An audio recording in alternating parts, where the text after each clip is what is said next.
ప్రపంచంలోని అత్యంత ఖరీదైన జీపీఎస్ కూడా చేయలేని పని ఒక సాధారణ పౌరం చేస్తుంది. నమ్మలేకపోతున్నారా? అయితే ఇది వినండి.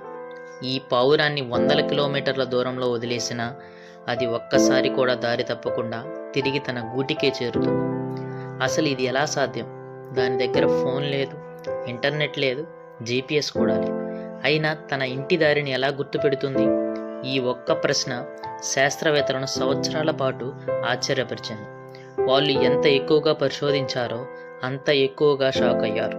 ఎందుకంటే పావురాలు భూమి అయస్కాంత క్షేత్రాన్ని, సూర్యుని స్థానాన్ని మరియు ప్రకృతి సంకేతాలను ఉపయోగించి తమ దారిని గుర్తిస్తాయట.